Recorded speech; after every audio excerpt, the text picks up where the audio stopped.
a few, and then let's do a battle royale because I haven't played battle royale a long time. Nah, who plays battle royale anymore? Damn. Like, you're serious? You really want to play battle royale? Yeah. Wait, is this ranking? Yeah. Wait, I don't want to do battle royale. Can we just go back to Lego and do part 6? Won't be me though. The devil got me. Can we just go back in Lego and do part 7? Deleted all his videos. Sure. Is that multiple I mean 6. will convert to Okay. religion. This I'll be right just back. happened with he's like a prank YouTuber who just deleted all his videos and is now won't be me though. The devil got me. Next up, but who are you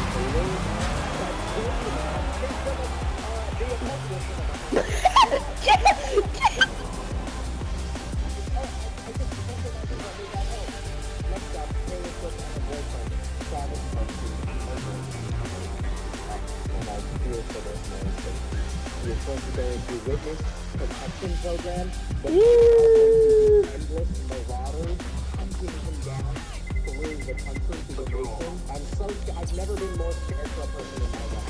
Imagine breaking up with Taylor Swift. You're fucking dead. Logan Law. You need a world movie? No. I don't understand why we keep making music, but for some reason, it's a music for almost 3 people is still the same music in 2020. I don't know why somebody keep on me. Let's Instagram today. It's gonna stop that. Okay? Ooh, it's still easy. So maybe 12 hours is kind of just that idea. Just put it in the dumpster. It'll elongated muskrat, run in that thing into the dumpster. Something that I really thought.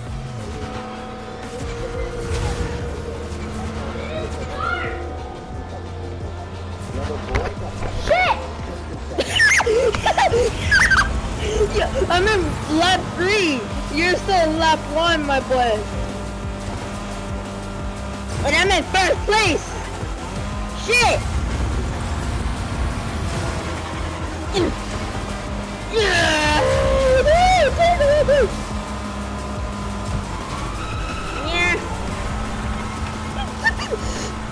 One. Oh. Did it.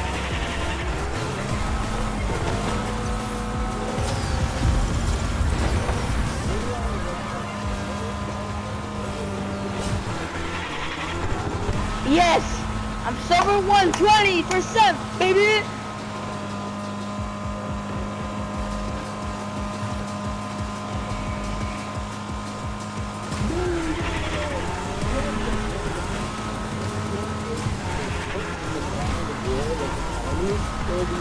Jab, I'm watching you right now and you're only on lap 2.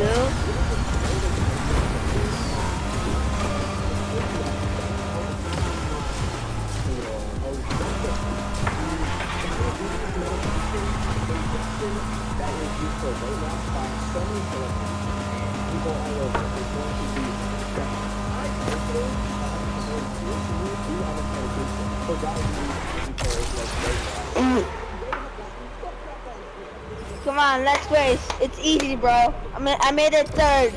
Okay, bro, I need to go eat. Alright, so just keep recording then. Don't even leave. Just don't even play the game. Yeah, I'm psychic predictions of Trisha Paytas that for some reason come through. You can just keep playing Rocket Racing, okay? Baby is gonna be born. Okay. Malibu Barbie's gonna have a kid. Don't leave, whatever you do. Okay, I'll be right back. Inset, moving along. There will be a new iOS update that will ruin so many people's phones. It will be so buggy, it will grip people's iPhones, and Apple will have to be like, and like reverse it and do something to fix it. A massive tornado is going to hit Western Canada. This board is getting so full. This is like the most jobless I have ever fucking looked. I'm in a tank top, manically push pinning pictures of celebrities that are gonna die on a whiteboard. Jesus Christ. Moving into some entertainment predictions. Oppenheimer is going to win Best Picture at the Oscars. I think they pretty much have it in the bag. Excellent movie. Christopher Nolan, this is me when I see you. Next up, Lana Del Rey will win the Best Album of the Year at the Grammys. Also, I am nominated for an Emmy.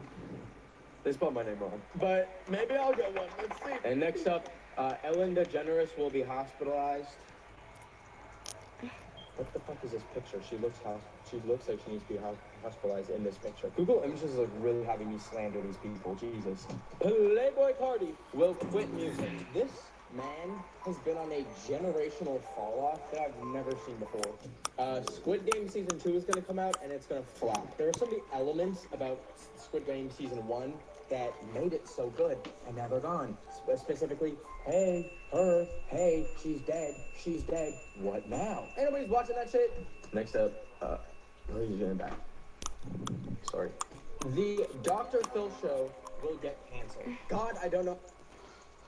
And I see friend, na na na na na na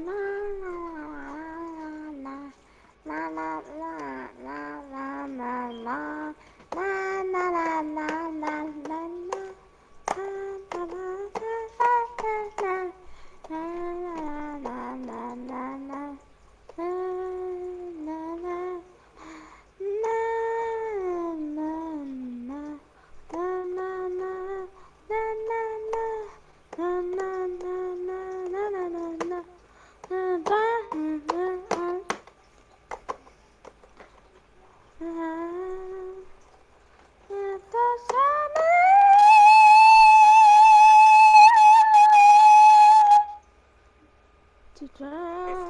I caught him cheating on me. I hid a tape recorder in his car, and I heard him banging 8 other women in 1 week. It was only 8.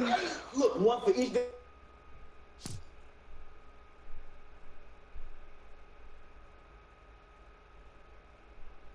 I don't even want to cheat. I'm out here trying to help these women. I'm a giver. Look, I'm just trying to help. God gave me this penis for a reason. Oh, you're so generous.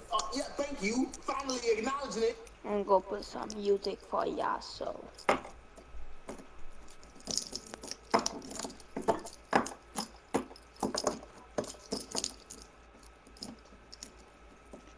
Go play a video for ya. My name is Jack Neal, and welcome back to my YouTube channel, where we cover all things horrifying, disturbing, and morbid. In today's video, I guess I got here, man. Students who killed their teachers, and the cases gradually get more disturbing. If you haven't already, make sure to hit that like button. Or else. Let's get into today's video. And don't forget, look behind you. I'm good. October 22nd, 2013. Yeah. Halloween is fast approaching, and the halls of Danvers High School are filled with the excited chattering of its students. Everyone's in good spirits as they go about their day. Everyone except 14-year-old Philip Chisholm. Philip's a new face in Danvers, Massachusetts, and he's having some issues adjusting after moving away from his hometown in Tennessee. He's a quiet kid, but not exactly what you'd call a loner. In the short time he's been here at Danvers High, he's already made a couple of friends and joined the soccer team. However, the stress of his parents' ongoing divorce is taking a toll on him. And he seems particularly quiet as he takes a seat in Colleen Richards' classroom. 24-year-old Colleen is new to Danvers herself. She's worked here as a math teacher for about 2 years now, but has quickly become one of the students' favorite teachers. She's actually passionate about what she teaches and has a rare talent for making sure kids can easily understand the concepts she teaches when dealing with difficult problems or equations. She's the kind of teacher that wakes up every single morning super fired up and ready to go that extra mile for a struggling kid and wants nothing more than to make a difference in their lives. The bell rings and she asks one of her students to stay behind after class so they can chat for a little bit. Colleen has a knack for picking up on which students need a little bit of extra help, and the new kid, Philip, seems like he could really use it. Another student drops by to visit her favorite teacher and overhears their conversation. At first, everything seems perfectly normal. Colleen asks Philip if he misses Tennessee, however, he gets upset. Really upset.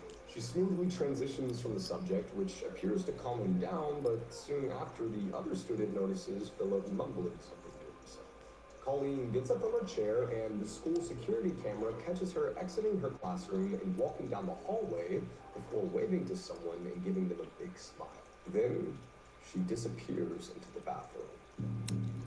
The footage seems normal, wholesome almost, but it begins to feel a bit strange when you realize she won't be alive for much longer. Seconds later, Philip slips into the hallway and follows her. He's been wearing a red hoodie all day, but for some odd reason, he decides to change it to a blue one. He pauses just long enough to pull his hood up over his head and puts on a pair of gloves. The CCTV video from inside the bathroom clearly shows the moment he walks in, but the attack itself occurs in a blind spot, hidden away from the camera's watchful eye. But that doesn't mean nobody saw it. They just didn't know what they were looking at. 11 minutes pass by and another student walks in and glimpses briefly to see what appears to be a naked woman in the bathroom. The student, completely unaware of the horrible things happening before her eyes, assumes that she simply barged in on someone changing and rushes back into the hallway. Philip leaves immediately after, and it's at this point that Colleen Ritzer is on the brink of death. Now, we can't be sure exactly what happened in that bathroom, but what we do know is it was brutal. Philip thought he planned the murder pretty well, similar to most teenage killers, but what he failed to think through was the whole hide the body in evidence part. He attempts to hide his face from the camera as he walks out of the building, which only makes his guilt more obvious. He disposes of Colleen's clothes before heading back to her classroom where he grabs his backpack and her purse.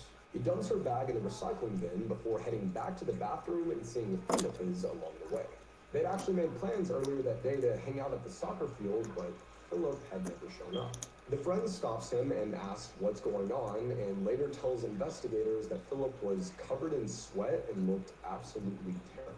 Philip then wheels the trash can into the bathroom and puts Colleen's body inside.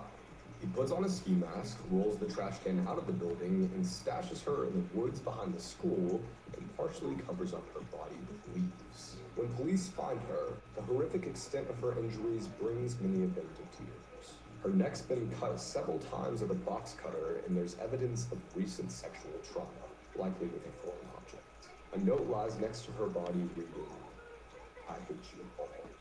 Armed with the overwhelming evidence of his guilt, police apprehend Philip Chisholm and quickly put him on trial, where he claims that Colleen said a trigger word, Tennessee, which sent him into a sudden murderous rage.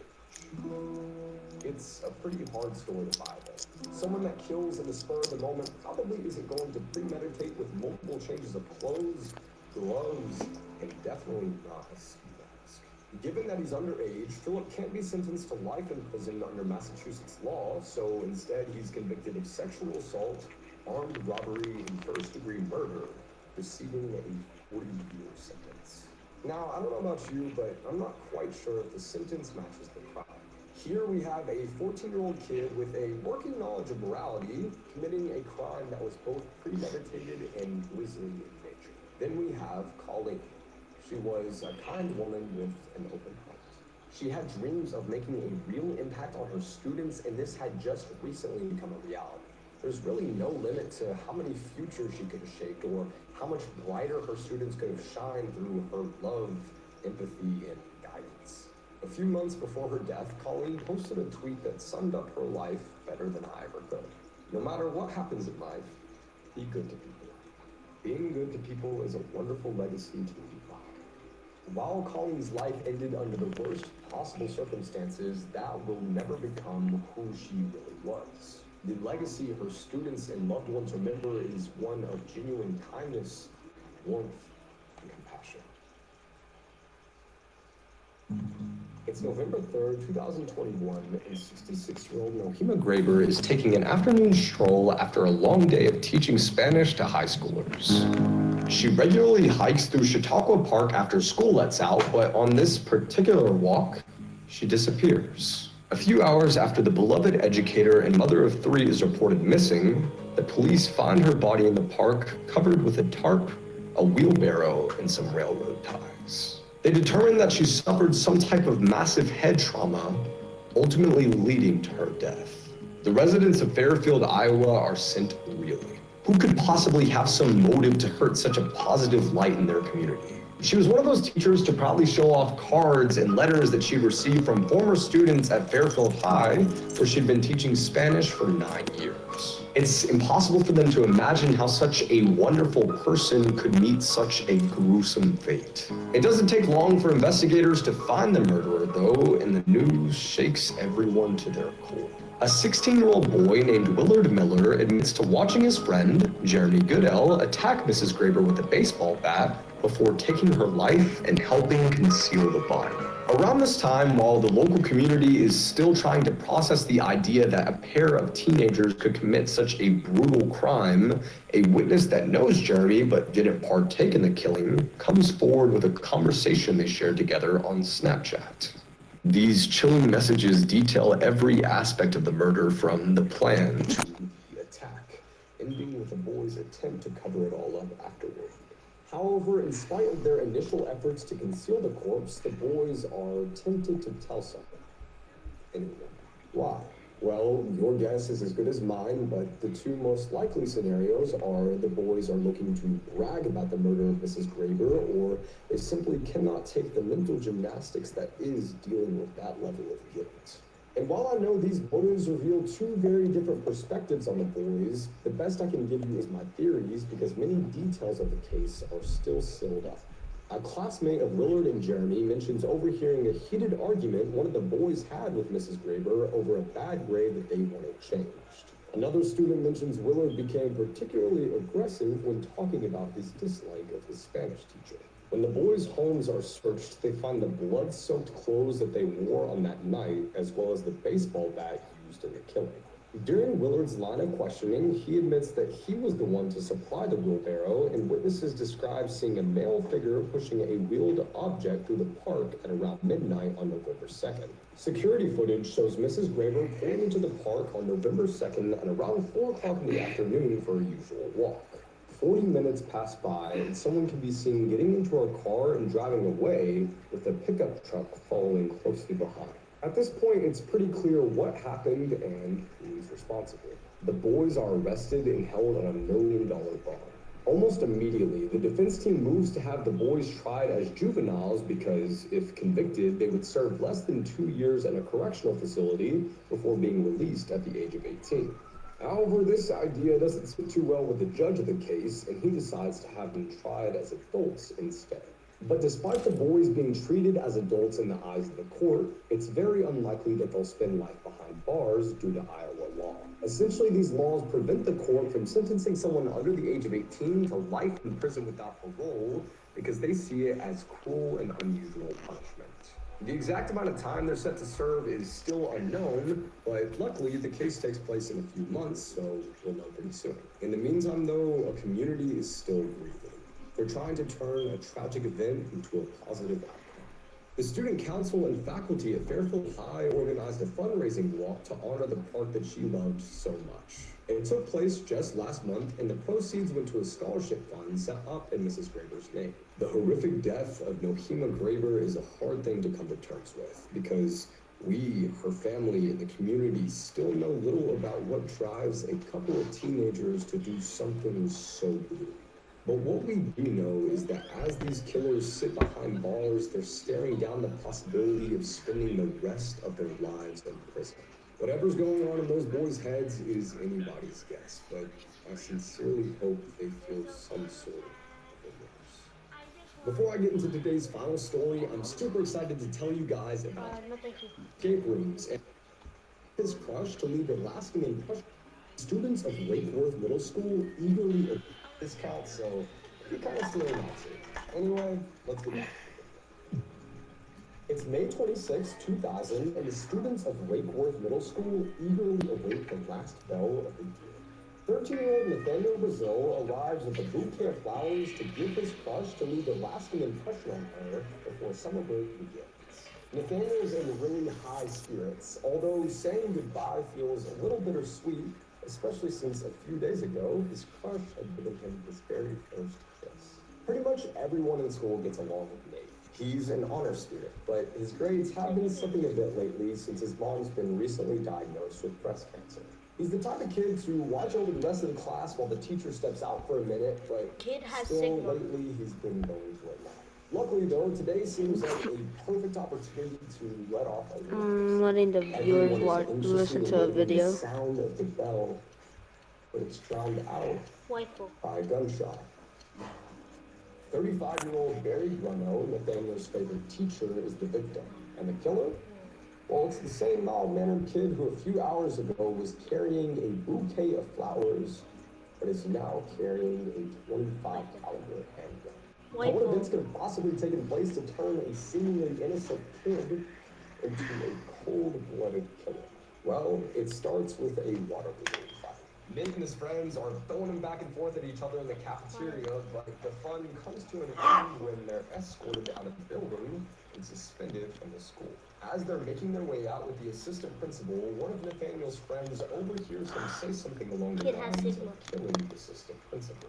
He's infuriated for kicking him out and not giving him the chance to say goodbye to his crush. Nathaniel then proceeds to go home, steal his grandfather's handgun, and make his way back into the school. However, when he enters the building, he heads to Mr. Grunow's classroom where his crush is sitting among her fellow English students. The teacher answers the door and Nathaniel demands that his friends be allowed in the hall so he can give them a proper goodbye. Mr. Grunow calmly refuses his offer, but suggests that he come into the classroom and chat with them here. But Nate's the kind of kid that conceals his emotion. Not really the best at expressing himself, so being vulnerable in front of people that he barely knows is practically impossible. Nathaniel then proceeds to raise the gun in the air and asks again if he can speak with his friends at the fight. But despite literally staring death in the face, Mr. Grunow calmly refuses his offer and again invites Nate inside. Nathaniel cocks the hammer. Mr. Grunow stands his ground. The gun goes off. The enemy runs forward. The beloved teacher and father of two falls to the floor with a bullet in his head with Nathaniel's crush and her friend standing right next to him. It takes a second, but Nate soon begins to process the caliber of what he's done, so he bolts. As he's running, he sees a passing teacher, points the gun at them, but doesn't shoot. He leaves the building and collapses not far down the street where an officer he immediately confesses, telling him everything and is charged with first-degree murder. When the senseless killing hits the news, it sparks a When it comes to juvenile killers like Nathaniel, should the state of Florida consider adult-sized punishments for minors who make adult-sized mistakes? Is a life sentence an appropriate punishment for a 7th grader? During the trial, Nathaniel seems numb and appears emotionless. Sticking at your yacht for the picture. You're so scared. Gun to the school in the first place, well, according to a child psychologist that testifies and the testimony of his mother, Nate had a pretty traumatic childhood. He grew up watching his mother be physically abused by multiple husbands and boyfriends, and as he got older, he would intervene to protect his mom. Having spent many of his formative years in a violent, abusive environment, it would be reasonable to assume that he had no other blueprint for getting his way than intimidation. And what's more intimidating than a gun? Further, Nate's lawyer argues that he didn't mean to kill his favorite teacher. In fact, Mr. Grunow was the only person he trusted, as evidenced by a letter that Nathaniel had written to him describing his suicidal thoughts. He never intended. I will freaking come here. Kid, it may have seemed like a good idea at the time, and as far as sticking out your yacht for the picture. It's so pretty. It's so cool. I just want to look at it all night. Fucking come here. Give me. The jury, however, throws out the first-degree charge and favor of a second-degree conviction. On May 16, 2001, Nathaniel Brazil is sentenced to 28 years in prison. The judge also orders Nate to attend anger management classes while getting his general education degree while behind bars. Sticking on your butt for the picture. It's so cool, boy. And after that, maybe Don't break this. For rehabilitation. He'll be eligible for release when he's in his early 40s. Bang, bang, bang. Where are we going? Alright, let's find more of those weird shit things. Wait, give me the shell. Give me the shell. Give me the shell. Oh yeah, I forgot. The shell. Do you have a chest? No, but we need planks. Oh, it doesn't For a matter. chest? Yeah. I need a chest to put my stuff in. Yeah, me too. And I need to make some new tools. I have a bunch of pickaxes for some reason. I'm gonna use the lumberjack first. I call using it first. Damn it. I called it. Why do we have 2 crafting tables? Cause that's for them. That's for them. That's That's for ours. us? No, this is supposed to be ours, but I guess it's theirs.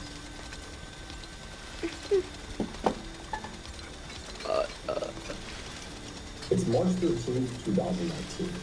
Police received a phone call from a young girl saying that she and her siblings are being abused by their own mother, Michelle Thompson. However, this isn't the first time police You have took done that one. because over the past few weeks, they've been getting calls. Why did you from take one?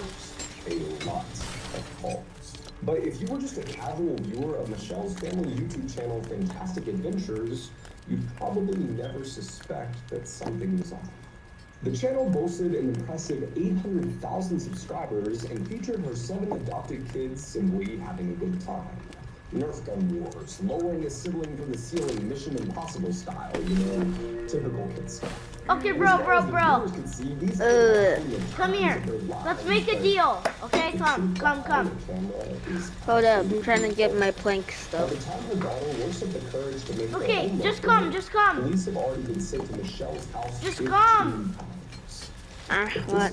Okay, so this is my chest, and your chest is gonna go right here. You already put stuff in there? Okay? Deal? No taking stuff. You have to ask. One by one, the kids describe a treacherous pattern of abuse. Systematic starvation, beatings, punishments, all in an effort to get them to participate in their mother's videos. And when the money starts to roll in, the abuse gets worse. Michelle begins to do whatever it takes to keep them cooperative, even if it means taking the kids out of school. I mean, who needs an education when you've got that sweet ad revenue money, right? If Michelle's kids refused to play their roles, she made them freeze in ice-cold baths. And if she really wanted them to Your cooperate, things are dumb. Michelle would force their heads under the water. Your things are done. To the point where they almost drowned. Your things She are made them done. stand in a corner with their arms above their heads for 18 hours at a time. If they stumbled or messed up a line in a video, she would put on a mask and shower them with pepper spray. As the officers listened to these pale, Take your painfully thing. thin children, their suffering is impossible to overlook. Even though these kids are clearly starving, one girl says that she's too scared to eat the bag of chips because she doesn't want mom to smell the food on her breath. And when all this hits the news, YouTube immediately terminates the Fantastic Adventures channel, and Michelle is sentenced to multiple charges. I'm back. 7 counts of child. Is that my planks? Yeah, I gave you them. Thanks. Planks.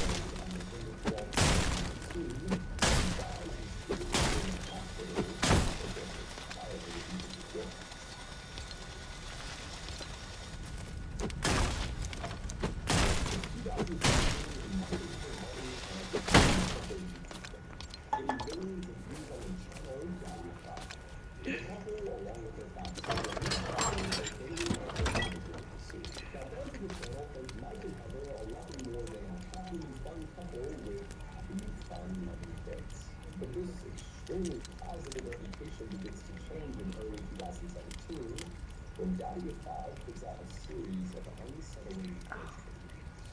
One addiction is throwing invisible ink all over the carpet, only to blame it on the kids and start screaming.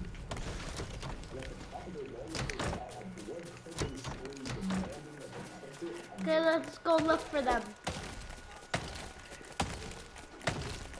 Look for a rainbow thing.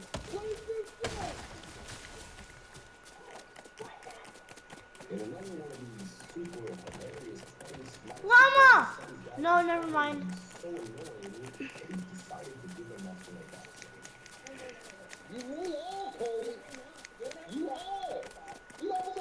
And while it's difficult to find a video, but he's decided to give him up for adoption. Okay, bro, let's go look for one. Let's go look for one. You don't believe it? And while it's difficult to find a video from the Daddy of Five channel that doesn't feature at least one of the children being on the verge of a nervous breakdown, Cody consistently appears in constant distress. And after watching countless pieces of their content, the reason why becomes much clearer. See, not only do Mike and Heather get a kick out of picking on their own kids, but they regularly encourage them to pick on each other. They convince the oldest son to be the villain. Happily destroying the while the dad in the doorway laughing behind the camera. These pranks and systems of abuse gradually get more intense until one day, Dad decides the channel could use some fresh, Found one. content that's so creative and innovative that parents. You found one? He and Yup. Heather then hop in the game, pick up a camera, and accelerate. If it lands perfectly, you're safe. Bam. That's it. That's literally the entire game. And given the overall creepy vibe of Martin's concept, the benefit is very Dead. Got it. mistreatment and neglect in his YouTube videos. We're ready. And his public Wait, I just need to go get my shells. We're done. Scramble to keep the last few shreds of their career. So they do what any content creator does and they slip up and make an apology video. And just like any other video on YouTube, it goes extremely well. We have made some terrible parenting decisions, and we just want to make things better. During this week, we've had a lot of time to stand back, to jump out of character, and to see what we've done and to see how we've come across. And I understand how everyone feels. Mike and Heather try to play everything off, acting like it's totally and completely fake. The prank videos, the yelling, the bottle flip, slap in the face game, all just a big lie to get views. And naturally, most people find it hard to believe because if their children are just acting, then they make the kids Wait, what? favorite things look like background characters. And Why did you put your bed there? time to roll into controversy. Because I don't want to mix up our chests. And Martins have been charged with multiple counts. Wait, can I take some of the fucking, can I take some of the soil? Lose custody of two of their children and YouTube How terminates the much? channel shortly afterward. Just like 6? Fine. Give back the rest, though. In order to move on with the healing process from the 2017 events, we have And I'll give you, remove our videos. I'll put this in your chest. I'll give you some wheat. I'll give you this. Wait, what did you take out? I take out 6 pieces of soil. And what else? That's it. I want to see what you have. I don't know if you noticed, but I see what you have. we've been working on these designs for months. They look super sick. They feel awesome. And honestly, I really appreciate you guys' support. If you want to check it out, the link's going to be in the description, pinned at the top of the comments. Anyway, let's get back to the video. Alright, come on, let's go. Unlike the other families in No, this I'm video, upgrading. Michael and James Stopper actually appear to have a genuinely happy life. They have 4 beautiful, well-behaved I'm gonna upgrade the thing. and well-cared. Oh, They're never wait, you have enough? Yeah, which one should I upgrade? That one? Or That one, the one we use. you know the one that? Okay. How about this is your crafting bench? As with every family on the channel, there comes a point where the parents Bro. creating that milestone Yeah, that's No. yours. is a good way. And this is mine. But what happens when there's a gang like the Stoppers who have So a we have our own single crafting public bench. life, and there's nothing controversial or violent going on? Well, Micah and James take this into their own Okay, bro? hands with a simple Okay. This is yours. You're not allowed to use mine, okay? making an effort to draw attention to the loving The only way you're allowed to use mine is if you ask. becomes too difficult to take care of. They dissolve the vaccine and send him to a new family. Sure, the baby boy getting the brain differences and various medical complications, but in the very beginning of the process, the Stoppers specifically stopped to adopt a child with some kind or any kind of severe disability. Countless doctors even go as far as advising the couple not to adopt their son because of the extent What happens if I break to it? have a seeming and truly seem like their parents. Whoa. Can I use it? Oh. I'm taking a What are you, risk. what are you doing? Okay, yes, it stays. is a good way Okay, to good. use. But what happens Oh my god, look at what we can make. is you have A stone breaker, and there's nothing a drying mailer. I do but wrong. Well, Michael and James took this into their own hands when they simply adopted baby from China. who's diagnosed Okay, yes, you with can use severe it. autism. Alright. I don't have shit to... Selfless ways. And when the boy becomes too difficult to take care of, they dissolve the adoption and send him to a good family. Oh, I need wooden rods. What is nut rob? From the very beginning of the process, the stalkers specifically sought Do you to know how to adopt get the nut child rob? sometime How do you get nut rob? because of the extent of this condition and the level of lifelong care that it still needs. But No, bro, that's not wooden rob. That's like, that's not wooden rob. That's net. Oh. Oh, you're gonna get. Okay.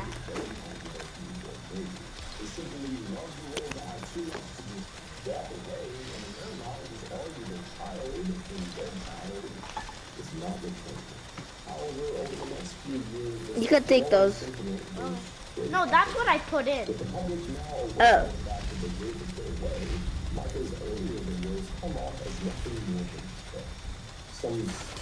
Crafting that. Fuck. We can get a stone breaker. You could try to get Stonebreaker. Don't steal my stuff. A stone breaker. We need nut root. Where's my axe? Bro, look at this. Dude, it's so cool. It's totally not the same. And it's just not a totally different color. It's totally a different color. Wait, what's a root fucking rod? What's that? How did I make that? So you're saying we can only make an axe? I only have one. How did you get one? And he disconnected. And I'm gonna go. You get it from caves. From what? Like how? From what? From caves. From what in the caves? From Yeah, but chests. from what in the caves? From chests. Oh, you're saying I have those in my chest right now, then? I have two of them actually. Damn. I have an egg. I don't have nothing. I have a freaking egg. I have bread. I have a badaba. I have bread. Wait. Wait, how do you get... Oh my god! What are you doing?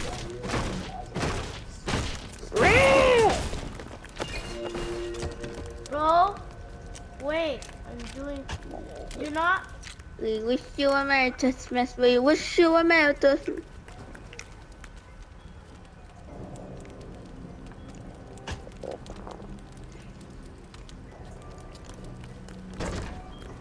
The hell, bruh! Remember, it's mine, okay? Go use yours. Okay. I need nutroot rob, marble slap. And that root rob? Just a I could make a beginner. tape. Oh, wait. Yo, Lou, it literally just said Battle Royale coming to Fortnite Lego. Her and her best friend Jessica love to pretend like they're the doll's mothers, but Lacey takes it a bit too far. She takes her doll everywhere. Whether it's walking down the sidewalk or getting groceries from the store, she acts like the doll is her own child. You see, from a young age, Lacey lives with Jessica and her family because in her own home, she's a victim of abuse. She's You can make dynamite. Alright, come on.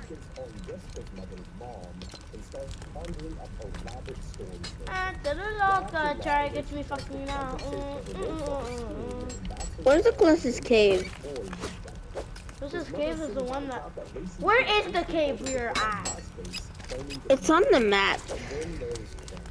Another boy, Lacey, babysits and protects Wait, her that thing? alone until the mother catches her and fires. Finally, we get to Garnett's news. Lacey's biological son, who enters the world on December 3rd, 2008. His father, Blake, is a police officer It's who that gets in thing. a car accident and is killed just before Garnett was born. However, just a few days after Lacey leaves the hospital with her newborn baby, Garnett begins Wait, to bro, develop I'm gonna put a issues marker, with okay? dehydration and malnutrition. Mostly medical. Green. Wait, are you using the green one? Was that the new one or the old one? The new one. 3. It does 3. It used to do 1. And it doesn't instantly break. Yes! Finally!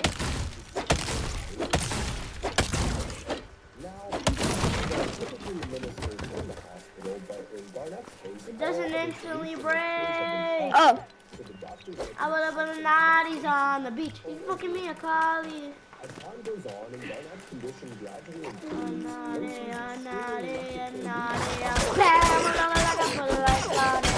I found it. It's right here. Yeah, I know. Let's put a marker just in case. Yeah, put a marker. it appears that when Garnett's under medical care, Put it a blue skull. No, I put it in a cave. I put it in a cave. Come on. Do you have a torch or do I have to give you one? I have one.